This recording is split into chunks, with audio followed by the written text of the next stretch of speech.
This story was submitted by a woman we'll call Arlette. And it begins at her own engagement party, in the private dining room of a restaurant she'd booked 3 months in advance, surrounded by 52 people she loved, or thought she loved, watching her older brother stand up from his chair, tap a knife against a champagne flute, and burn her life to the foundation with a smile on his face. The room went quiet. People leaned in. Caleb, that's what we'll call the brother, was charming. He was always charming. 6'2", easy laugh, the kind of man who walks into a room and immediately finds the person most worth impressing. He had that energy where people assumed he was important before he'd said a single word. He raised his glass. He looked at Arlette and her fiancé. He said, "Before we celebrate the future, I think the family should share some news about the present." And then he told the room, in front of Arlette's fiancé, her fiancé's parents, her co-workers, her friends, that their parents, David and Margot, had decided to transfer the family's real estate portfolio to him. Effective immediately. All of it. Every property. Every lease. Every asset. He said it like it was good news. Like he was announcing a promotion. He said their parents had decided it was time for the next generation to take the reins, and that he was honored to carry the family legacy forward. He didn't say Arlette's name. He didn't acknowledge that she'd spent the last 7 years of her life managing every single one of those properties. He didn't mention that she was the one who filled the vacancies, negotiated the leases, handled the maintenance calls at 2 in the morning, sat across from contractors who tried to overcharge her because she was young and female, and turned a stagnant portfolio into something worth $10 million. He just said, "I, and the family, and legacy," and sat down to applause from people who didn't know any better. Arlette's mother was nodding. Her father was looking at the tablecloth. Arlette's fiancé turned to her and whispered, "Did you know about this?" She didn't answer. Because she didn't trust her voice yet. But here's what she did know, what she knew and Caleb didn't, what she knew and her parents had clearly forgotten or never understood in the first place. They hadn't given Caleb a gift. They'd given him a detonator. And the pin was still in her hand. The portfolio. Let's talk about the portfolio. Arlette's father, David, had started buying rental properties in the early 2000s. Small stuff at first, duplexes, a 4-unit walk-up, a strip of retail storefronts in a secondary market. He had good instincts for acquisition. He could spot undervalued property. He understood the cycle. Buy when the neighborhood is quiet, hold through the noise, sell or refinance when the value catches up. By 2012, the portfolio had grown to 14 properties. Residential and commercial. Spread across 2 counties. Collectively worth somewhere around $5 million, with about $3 million in mortgage debt against them. And then David got tired. Not broke. Not sick. Just tired. He'd spent 15 years answering tenant calls, managing turnover, arguing with city inspectors, and chasing late rent. He'd made money, but the work had worn a groove into him. He wanted to step back. Play golf. Travel with Margot. Enjoy the fruits. So he handed the operation to Arlette. Not Caleb. Arlette. And the reason was simple, Caleb wasn't there.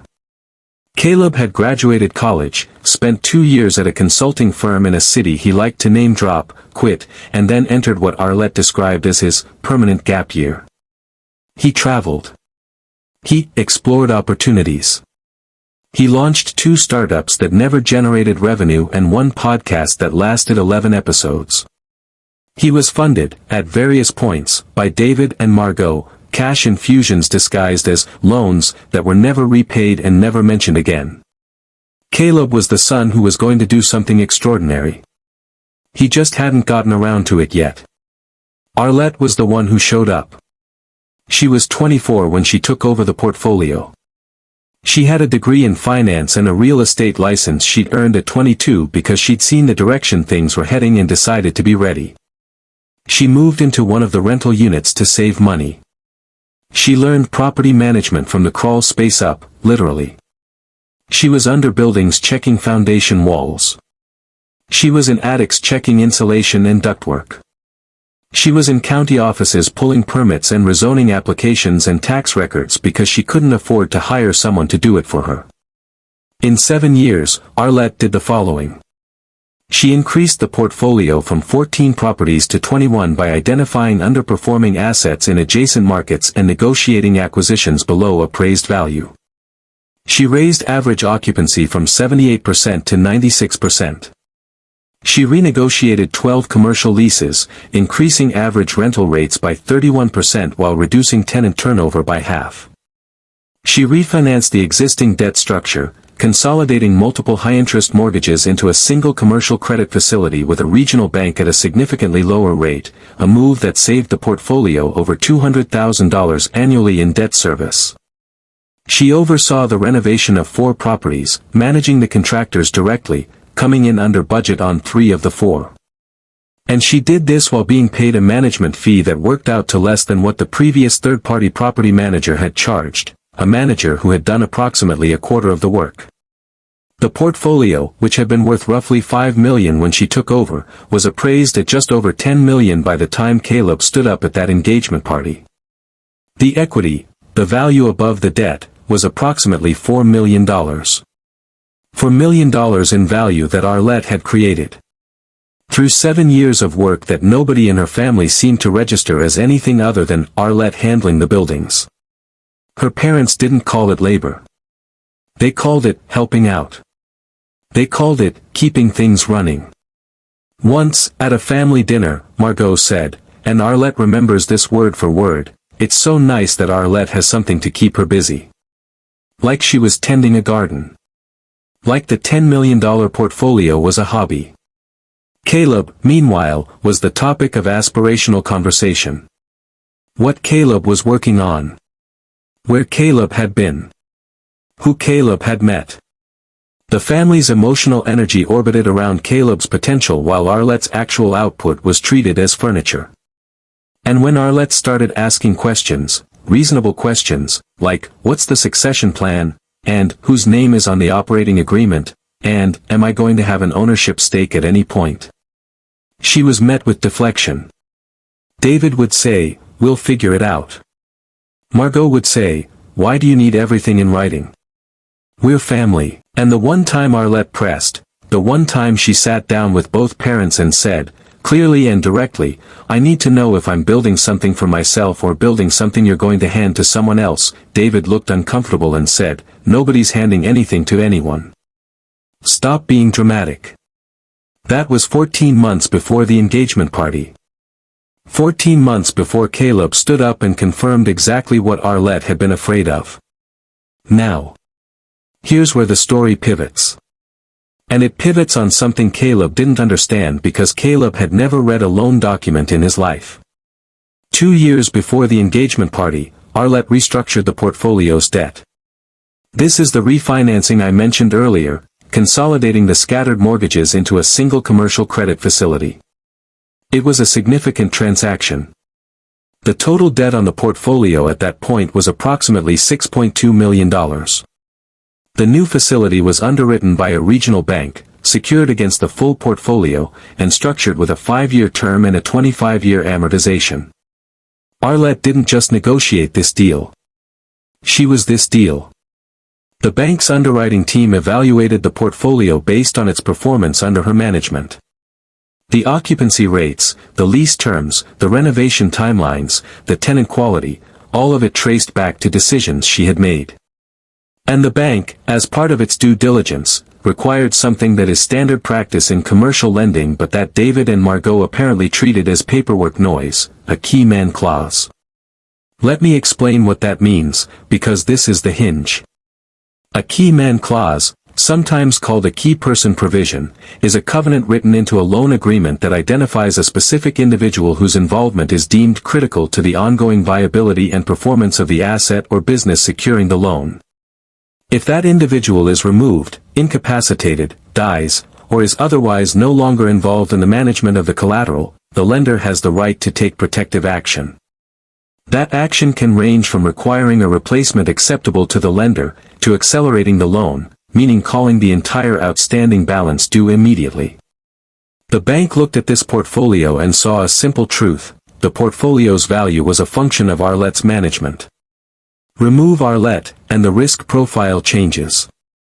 Occupancy could drop. Lease negotiations could stall.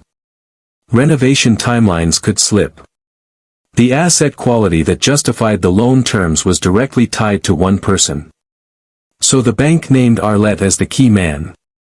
The clause was written into the credit agreement. It was also reflected in the key man insurance policy, a life and disability policy taken out on Arlette, paid for by the portfolio entity, with the bank named as beneficiary. If Arlette was unable to perform her role, the insurance would provide the bank with a payout to offset the increased risk. David signed the initial pages, the life insurance policy, and the covenant trackers. He didn't see a legal obligation, he saw annoying paperwork. In his mind, Arlette was just the girl who fixed the toilets. He didn't realize that to the bank, she was the only thing keeping his $6 million debt from becoming a $6 million disaster. But the insurance was the safety net.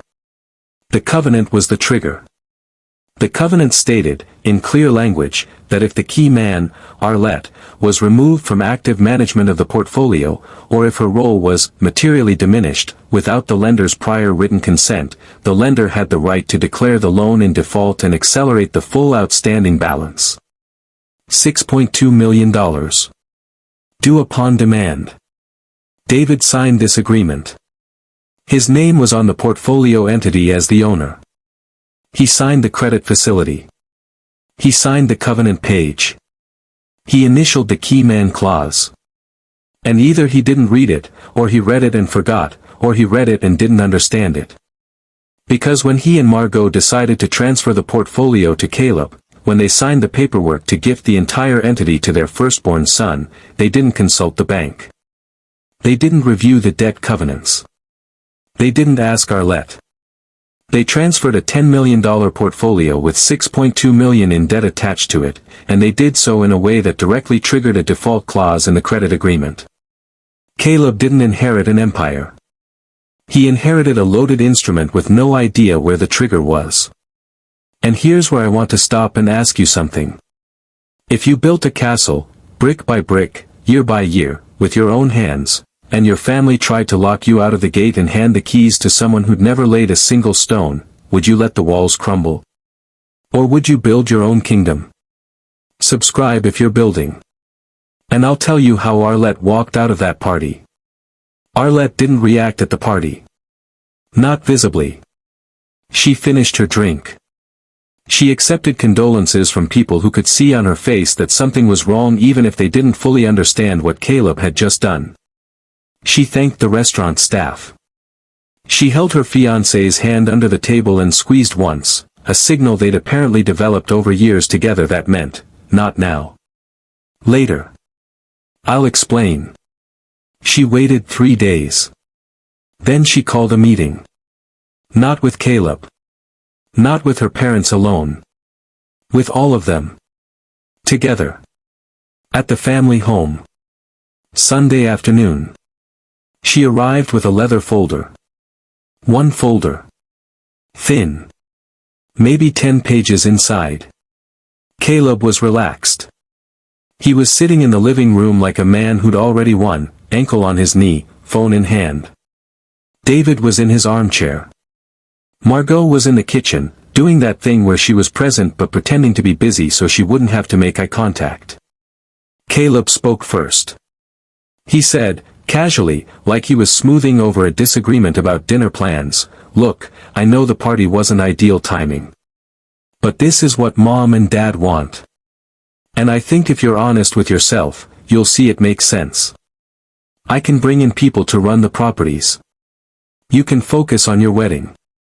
It's a fresh start. Bring in people. To run the properties she'd been running for 7 years.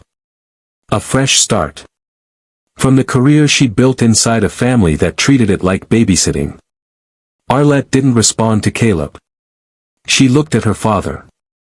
She said, "Dad. When you signed the transfer documents, did you notify the bank? David blinked. What do you mean? The credit facility. The commercial loan. $6.2 million secured against the portfolio. Did you notify the lender that you were transferring ownership of the borrowing entity? David shifted. He said, that's a formality. We'll update the paperwork. Arlette opened the folder. She pulled out a copy of the credit agreement. She turned to the covenant section. She placed it on the coffee table and pointed to a highlighted paragraph. This is the key man clause, she said. It names me. It states that if I am removed from active management, or if my role is materially diminished without the lender's prior written consent, the bank can declare a default and accelerate the full loan balance. $6.2 million. Due immediately. The room changed temperature. Caleb sat up. David leaned forward. Margot stopped pretending to be busy in the kitchen. Arlette continued, you transferred the entity to Caleb without notifying the bank. That transfer, combined with my removal, which Caleb just announced to 50 people at a restaurant, constitutes a material change in management. The bank doesn't need to call the loan. They have the right to call the loan. And when they find out, and they will find out, because the insurance carrier will flag the change, they will review the covenant and make a decision. She paused. Let it settle. The portfolio is worth $10 million. The debt is $6.2 million. If the bank accelerates and you can't pay, and you can't, because the equity is illiquid, it's in buildings, not in a checking account, they will foreclose. On everything. Every property. Every lease. Every dollar of value I built over 7 years. Gone. Not because of a market crash. Not because of bad tenants. Because you didn't read the loan documents before you gave away the collateral. She looked at Caleb. Did you tell them about the debt covenants? Or did you just take the gift and assume it was clean? Caleb didn't answer. His mouth opened slightly, but nothing came out. The phone was no longer in his hand. It was face down on the cushion beside him. David turned to Margot. Margot looked at the floor. Arlette pulled out a second document. A printout from the bank's commercial lending portal, showing the current loan balance, the next payment due date, and the covenant compliance checklist, which now had a flag next to key person status, pending review.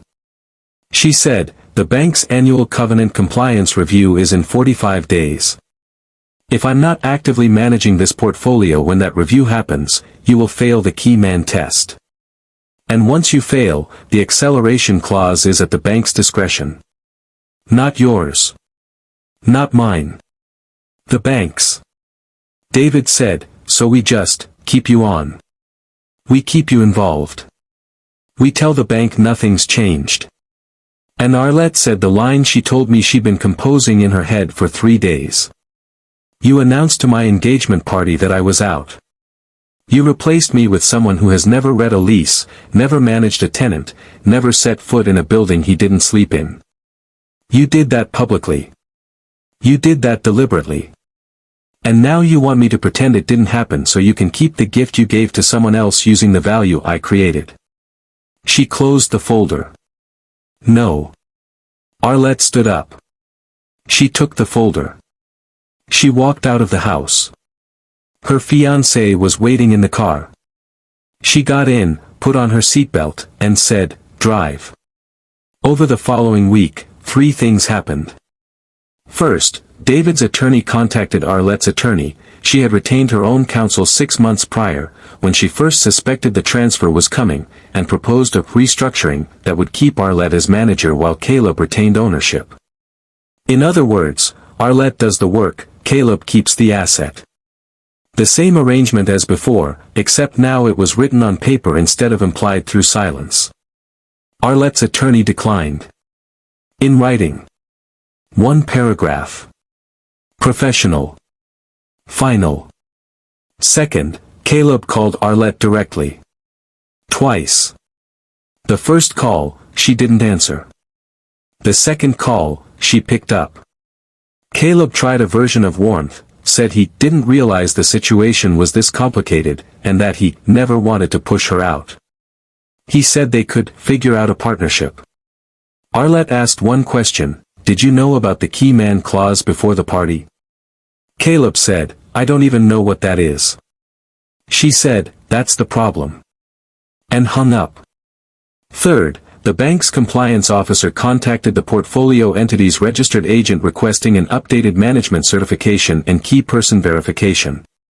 The annual review had been moved up. Someone, likely the insurance carrier, had flagged a discrepancy. David panicked. He called Arlette. He used the word family 7 times in 4 minutes. He said this would destroy everything he built. He said she was being vindictive. Arlette told him, "You didn't build this. I did. You bought some buildings. I made them worth something. And you gave them away to someone who thinks a cap rate is a type of hat. This isn't vindictive. This is a consequence."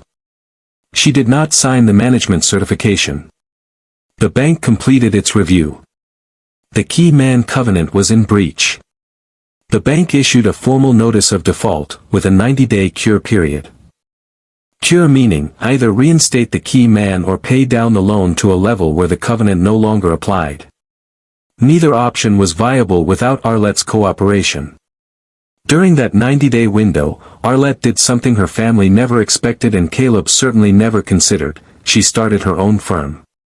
She took her license, her track record, her relationships with contractors and tenants and brokers and lenders, and she opened a property management and investment company. Her own. From scratch. She signed her first client, a small portfolio owner who'd heard through the local market that Arlette was available, within 3 weeks. The family portfolio, meanwhile, began to decay. Without Arlette managing day-to-day operations, 3 tenants flagged maintenance issues that went unresolved. One commercial tenant exercised an early termination clause due to material change in management. Occupancy dropped from 96% to 81% in 2 months. Caleb hired a third-party property management company. They charged twice what Arlette had charged, performed at half the level, and had no existing relationships with the tenants or vendors. 2 more tenants gave notice. At the end of the 90-day cure period, the bank restructured the loan, on significantly less favorable terms. Higher interest rate. Shorter amortization. A personal guarantee requirement that David had to sign, pledging his own home as additional collateral. The portfolio that was worth $10 million under Arlette's management was reappraised 18 months later at $7.1 million. The equity that had been $4 million was now barely $900,000, most of it eaten by the new debt terms, the lost rental income, and the cost of the third-party management. Caleb's inheritance wasn't an empire. It was a treadmill running faster than he could move, with a bank standing behind him holding a stopwatch. And Arlette? Arlette's firm managed 11 properties within its first year. 23 by the end of year 2. She brought in 2 partners, women she'd worked with in adjacent markets who had the same experience of being undervalued by the people around them. They built something clean. Documented. Equitable. Every role had a title, a contract, and a compensation structure. Nobody was helping out. Nobody was keeping busy. She married her fiancé on schedule. Small ceremony. No family from her side attended. She didn't send invitations. She told me she thought about it, not out of guilt, but out of habit. Decades of performing the role of the responsible one, the accommodating one, the one who smooths things over. She said the hardest part of the whole experience wasn't the party, wasn't the confrontation, wasn't the legal work. It was learning to stop managing other people's feelings about what she'd done. She doesn't speak to Caleb. She speaks to her father occasionally, short, transactional calls about administrative loose ends from the transition. He has never apologized. He has never acknowledged that what happened at the engagement party was wrong. The closest he came was saying, once, that things could have been handled differently. Things. Not I. Not we. Things. Her mother has not called at all. Here's what I want to leave you with. Arlette's family made a mistake that a lot of families make. They confused presence with ownership. They saw Arlette in the buildings, on the phone, in the spreadsheets, covered in drywall dust, and they filed it under, that's just what Arlette does. Like it was a personality trait. Like the value she created was incidental, a byproduct of her being dutiful, not proof of her being essential. And when they decided to transfer the wealth she'd built to someone who'd done nothing to create it, they didn't consult the one document that told the truth about who actually mattered, the loan agreement. The cold, indifferent, legally binding document that didn't care about family dynamics or birth order or who was the favorite. It just asked one question: who makes this work? The bank knew the answer. The family didn't. Arlette didn't tear anything down. She just stopped holding it up. And gravity did what gravity does. This has been Christopher. If this one stayed with you, you know what to do. I'll see you in the next one.